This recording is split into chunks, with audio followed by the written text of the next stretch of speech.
Sir आज लगातार बसपा यानी बहुजन समाज पार्टी का ग्राफ पूरा देश में गिरता जा रहा है। कहाँ कमी रह जा रही है? देखिए, और मैं चैलेंज करता हूं, जितनी बहन जी ने यूपी में काम की हैं 5 बरस में, 52 से लेकर अब तक जितनी भी सरकारें चल रही हैं, वो 52 से लेकर अब तक जितनी सरकारें बनी हैं, उसने भी वो काम नहीं किया है जो बहन जी ने किया। बहन जी की सरकार तो सिर्फ यूपी में न रही है, तो आप बिहार में भी बहन जी का विरोध कर रहे हैं, अन्य स्टेट में जा रहे हैं तो बहन जी का विरोध कर रहे हैं, पूरे देश में जा रहे हैं तो बहन जी का विरोध कर रहे हैं। अरे यार, मेरी सरकार तो यूपी में रही 52 से लेकर अब तक, और सिर्फ बहन जी का शासन 5 से लेकर 12 तक है। आप तुलनात्मक अध्ययन कर लीजिए। यदि बहन जी का शासन भारी नहीं पड़ गया हर महीने में, तो उसी दिन हम लोग राजनीति छोड़ देंगे। जिस कांग्रेस ने अम्बेडकर साहब को सदन के अंदर जाने नहीं दिया, जिस कांग्रेस ने पटना की धरती पर अम्बेडकर साहब को ढेला मरवाने का काम किया, वह अम्बेडकर साहब के आज कांग्रेस हिमायती हो गई। लोकसभा चुनाव 2024 में 0, हरियाणा चुनाव में भी 0, 2025 में विधानसभा का चुनाव आने वाला है बिहार में। क्या रणनीति, या फिर 0 पे आना है? नमस्कार, मेरा नाम हरेंद्र बसंत है। आपको बता दें कि पूरा देश में जिस प्रकार से बहुजन समाज पार्टी का ग्राफ लोकसभा चुनाव में जो गिरा हुआ है, इसके साथ साथ अभी पिछले दिनों जो है हरियाणा में उसका रिजल्ट आया था, उसमें भी बहुजन समाज पार्टी का कुछ अच्छा परफॉर्मेंस नहीं हुआ था, वो भी गठबंधन के बावजूद भी।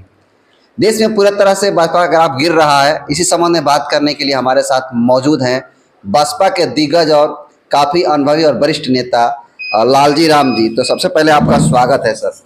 जी, आपका भी मैं स्वागत करता हूं अपने तरफ से, आपके चैनल को धन्यवाद देता हूं। सर आज लगातार बसपा यानी बहुजन समाज पार्टी का ग्राफ पूरा देश में गिरता जा रहा है। कहाँ कमी रह जा रही है? देखिए, यदि पूरे देश के हालात पर हम लोग नज़र गड़ाते हैं तो हम पाते हैं, कांशीराम की बात हमको याद आती है। कांशीराम ने कहा था कि हमारा नेता बिकाऊ हो जा, हमारे MP MLA बिकाऊ हो जा, लेकिन यदि हमारा वोटर और सपोर्टर टिकाऊ हो तो ऐसा MP MLA और कार्यकर्ता हम पैदा कर देंगे। लेकिन आज का जो परिवेश है, आनंद फानन में जो मनु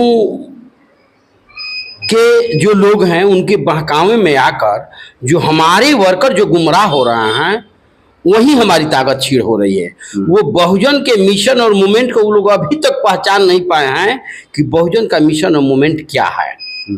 बहुजन का मूल्य उद्देश्य है यहाँ पर जो है समता मूलक समाज बनाना और सामाजिक समन्वय बनाना। लेकिन इस बात को अभी तक, चाहे SC हो, ST हो, OBC हो, माइनॉरिटी के लोग हों, अभी तक ये लोग समझ नहीं पाए कि हकीकत में देश के 78 साल के बाद कांग्रेस का सत्ता को आप लोगों ने देखा, भाजपा के सत्ता को आप लोगों ने देखा, जदयू राजद के सत्ता को आप लोगों ने देखा, और समय समय पर कई स्टेटों में जो है अन्य इन्हीं लोगों की सरकार रही है, उनको भी आप लोगों ने देखा।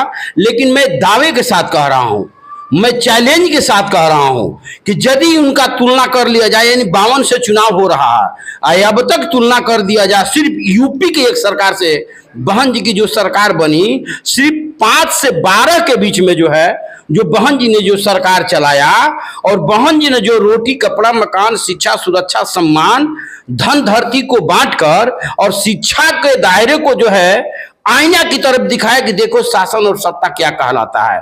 और मैं चैलेंज करता हूं, जितनी बहन जी ने यूपी में काम की हैं 5 बरस में, 52 से लेकर अब तक जितनी भी सरकारें चल रही हैं, वो 52 से लेकर अब तक जितनी सरकारें बनी हैं, उसने भी वो काम नहीं किया है जो बहन जी ने किया।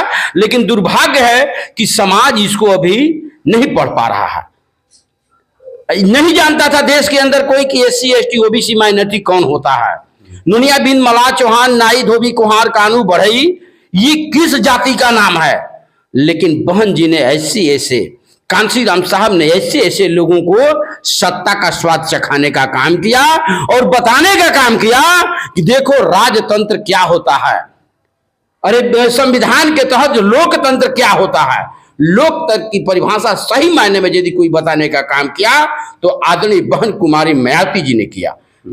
लेकिन हमें पुनः आपके चैनल के माध्यम से SC ST OBC माइनॉरिटी के लोगों को मैं निवेदन करता हूं और आह्वान करता हूं कि पूरे देश के अंदर आप जितनी भी सरकारें आपने बनाया है, सिर्फ 5 वर्ष के लिए बहन जी के नेतृत्व में पूरे देश को एक बार उनके हाथ में देश का बागडोर देने का काम करें, और अन्य स्टेटों में ऐसा दें कि कम से कम हमारे वगैरह जो किसी की सरकार न बने, तब देखिए कि देश के अंदर क्या बदलाव होता है।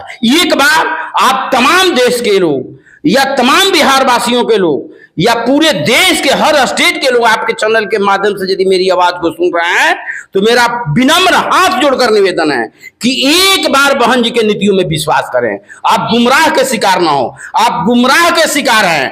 बहन जैसे ही बताइए, उत्तर प्रदेश में सिर्फ बहन जी को कोसा जा रहा है, जो कि बहन जी की सरकार तो सिर्फ यूपी में न रही है। तो आप बिहार में भी बहन जी का विरोध कर रहे हैं, अन्य स्टेट में जा रहे हैं तो बहन जी का विरोध कर रहे हैं, पूरे देश में जा रहे हैं तो बहन जी का विरोध कर रहे हैं। अरे यार, मेरी सरकार तो यूपी में रही ना, तो यूपी को मैं चैलेंज करता हूं कि यूपी में आप सर्वे कर कर देख लीजिए। हमने बताया कि 52 से चुनाव हो रहा है, 52 से लेकर अब तक, और सिर्फ बहन जी का शासन 5 से लेकर 12 तक है। आप तुलनात्मक अध्ययन कर लीजिए। यदि बहन जी का शासन भारी नहीं पड़ गया हर महीने में, तो उसी दिन हम लोग राजनीति छोड़ देंगे। विरोधी दल कह रहा है कि तो भाजपा के बी टीम बन गई है, इसी के चलते इनका ग्राफ गिर रहा है। कैसे देखते हैं इसको? यही तो सोचना है, यही तो SC ST OBC माइनॉरिटी के लोगों को सोचना है। उधर ये कह रहे कि भाजपा की बी टीम है, कांग्रेस कह रही कि भाजपा की बी टीम है। कांग्रेस ने, आपको पता होगा कि 26-27 दलों ने बहन जी को एक बार समर्थन कर दिया था, और इसी भाजपा और कांग्रेस ने मिलकर जो है, न तो बहन जी उसी समय प्रधानमंत्री बन गई होती, और खुलेआम सदन के अंदर पैसा का नंगा नाच देखा गया। वो ऐसा कहीं नहीं देखा गया। आप देखे होंगे, पैसा स्पष्ट दिखाई दिया किसने कई कई करोड़ों से लोगों को खरीद कर जो MP को जो है उनको गुमराह करने का काम किया गया। ठीक उसी तरह बहन जी के बारे में जो लोग कह रहे हैं, जो बीजेपी है वही कांग्रेस है, वही आम आदमी पार्टी है। ऐसा नहीं कि आम आदमी पार्टी दूसरा है। आम आदमी पार्टी में अम्बेडकर का नाम लेती है, और जब रुपया पर नाम छपवाने की बात होती कहते कि लक्ष्मी और गणेश का नाम छपना चाहिए। उस समय केजरीवाल को अम्बेडकर साहब भूल जाते हैं। उसी तरह कांग्रेस का उदाहरण लीजिए।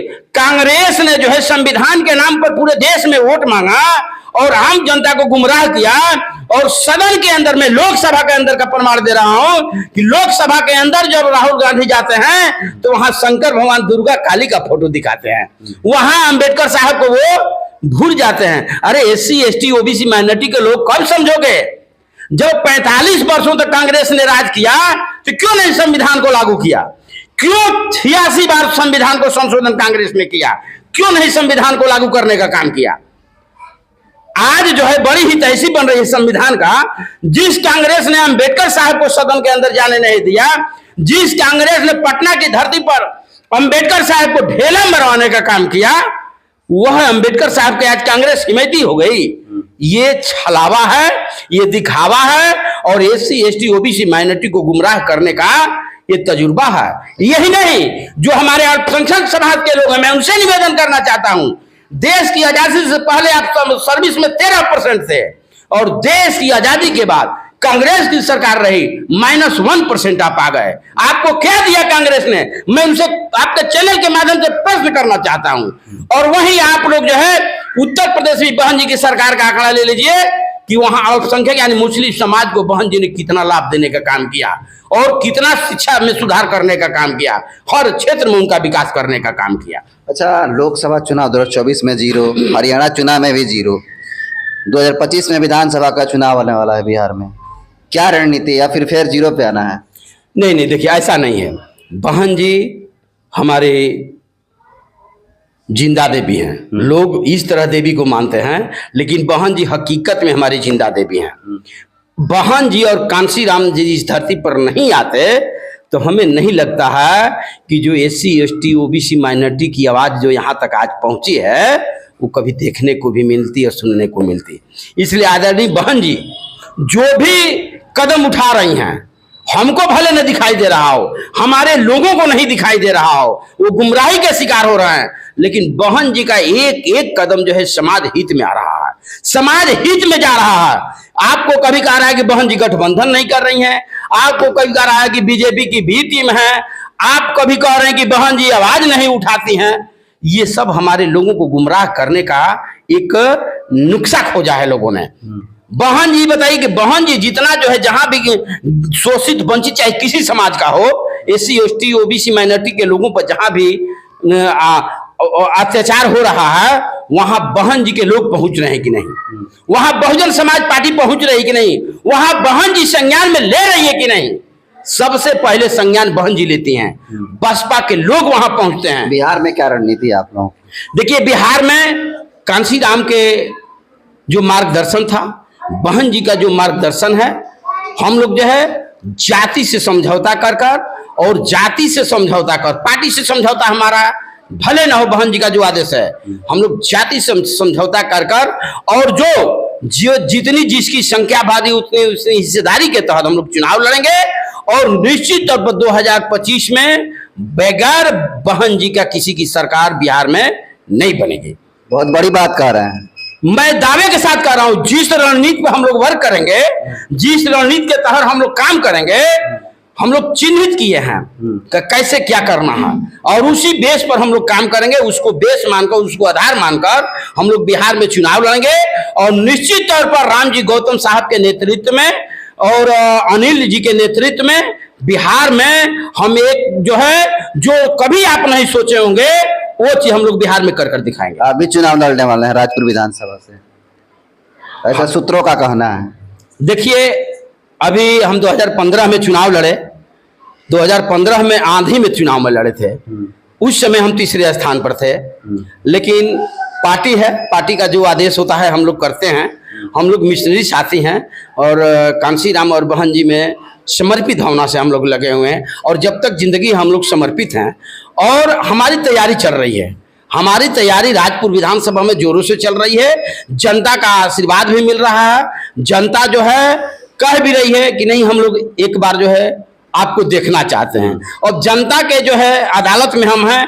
जनता क्या करती है, पार्टी क्या करती है, दोनों का सामंजस्य बनता है तो राजपुर सीट को जो हम जो है जीत कर जो है बहन जी की झोली में और राम जी गौतम और अनिल जी की झोली में डालने का काम। अच्छा, पिछला विधानसभा चुनाव बिहार में हुआ जब हुआ था तो उस समय तीसरा फ्रंट बना था बसपा को लेकर के, तो क्या इस बार भी बहुजन समाज पार्टी बिहार में तीसरा फ्रंट बनाएगी या फिर किसी के साथ गठबंधन में आएगी? देखिए ये बहन जी के नेतृत्व पर हम लोग विश्वास करते हैं। बहन जी का जैसा आदेश होगा और आदरणीय राम जी गौतम साहब हमारे मुख्य प्रभारी हैं बिहार के, कई स्टेटों के प्रभारी हैं, जो उनका दिशा निर्देश होगा उस दिशा निर्देश के अनुसार हम लोग जो है बिहार में काम करेंगे। चलिए, तो ये थे बसपा बहुजन समाज पार्टी के वरिष्ठ नेता लालजी राम जी और इन्होंने बसपा के गिरता हुआ ग्राफ और 2025 में विधानसभा का चुनाव होने वाला बिहार पे, उस पर बात किए। आप लोग क्या मानते हैं, बहुजन समाज पार्टी बिहार में बेहतरीन परफॉर्मेंस करेगी या नहीं? कमेंट का जरूर बताएं। Thank you.